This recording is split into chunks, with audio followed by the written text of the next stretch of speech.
Perubahan terbesar bukan hanya soal seberapa canggih teknologinya, tapi seberapa luas manfaatnya bisa dirasakan. Dan itulah yang mendorong saya untuk tidak hanya menjadi pengguna, tapi ikut menjadi penggerak. Halo semuanya, perkenalkan nama saya Laura Kristina, mahasiswa semester 4, jurusan Teknik Informatika, Fakultas Teknik Universitas Palangkaraya. Yang paling saya sukai dari Google adalah bagaimana mereka selalu menghadirkan inovasi yang tidak hanya canggih, tetapi benar-benar bisa digunakan oleh siapa saja, dan tentunya inovasi tersebut selalu relevan dengan kebutuhan nyata penggunanya. Nah, sebagai mahasiswa, banyak sekali inovasi Google yang telah membantu saya. Misalnya workspace yang memudahkan kolaborasi, Colab yang menyediakan wadah untuk saya melakukan coding, dan Gemini AI yang membantu saya belajar dan memecahkan masalah dengan lebih cepat. Di kampus sendiri, saya melihat masih banyak teman-teman yang belum memaksimalkan tools yang sebenarnya sudah ada di genggaman mereka. Oleh karena itu, saya ingin menjadi Google Student Ambassador, menjadi jembatan antara inovasi terbaru Google, khususnya di bidang AI, dengan teman-teman di universitas, sekaligus membantu mereka memanfaatkan teknologi Google secara lebih efektif melalui cara belajar yang menyenangkan dan interaktif.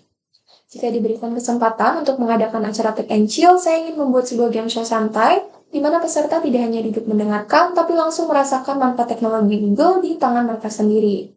Sebelum game dimulai, saya akan membuka sesi pengenalan singkat dua arah dan berbagi pengalaman mereka dengan Google Tools. Untuk acaranya nanti akan dibagi menjadi dua level. Di level pertama, peserta akan diberikan poster konser berbahasa Korea dan harus melakukan scan menggunakan Google Lens untuk mentranslate isinya, menemukan nama venue, lalu mencari lokasinya di Google Maps, dan screenshot pin lokasinya.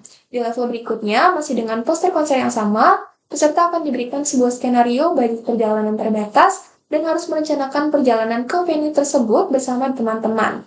Dari situ, mereka akan diminta untuk Gemini secara strategis untuk menemukan solusi terbaik, mulai dari transportasi, estimasi biaya, sampai dengan rencana perjalanannya. Dan yang dinilai di sini bukan hanya hasilnya, tapi seberapa cerdas mereka menyusun promnya. Berbicara soal berpikir lebih cerdas dan kreatif, saya sendiri memiliki pengalaman yang mengajarkan itu secara langsung. Semester lalu, saya punya 3 praktikum di 3 hari berurutan, Senin, Selasa, dan Rabu, dengan masing-masing menuntut laporan yang isinya tidak sedikit. Di 2 minggu pertama, saya pakai cara yang sama seperti biasanya. Selesai praktikum, saya langsung mengerjakan laporan, lompat ke yang berikutnya, dan begitu seterusnya. Tapi di penghujung minggu kedua, saya sadar bahwa ada yang tidak beres. Semuanya setengah jalan, energi saya terkuras, dan deadline ketiganya pun sudah ada di depan mata.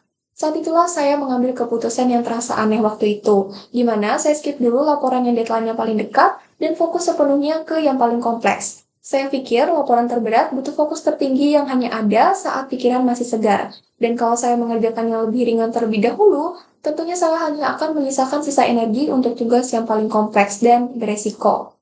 Ternyata hasilnya jauh lebih baik dari yang saya bayangkan. Begitu laporan terberat selesai, 2 sisanya bisa saya kejar jauh lebih cepat. Dan kalau ditanya soal 3 bulan pertama, menjadi bagian dari GSA saja sudah menjadi pencapaian yang saya syukuri. Karena itu artinya saya memiliki platform nyata untuk menjadi jembatan antara teknologi dan mahasiswa di sekitar saya. Untuk momen yang paling membuat saya bangga adalah ketika ada orang yang pulang dari acara saya, ataupun melihat konten saya, memutuskan untuk mencoba dan mengeksplorasi lebih jauh. Dan dampak yang ingin saya ciptakan pun tidak hanya berhenti di situ, saya ingin setiap kegiatan didokumentasikan dan dibagikan supaya ceritanya bisa menjangkau lebih banyak orang. Dan saya juga ingin berkolaborasi dengan komunitas lokal di Palangkaraya, karena semangat eksplorasi teknologi seharusnya tidak hanya milik mahasiswa. Sekian, terima kasih.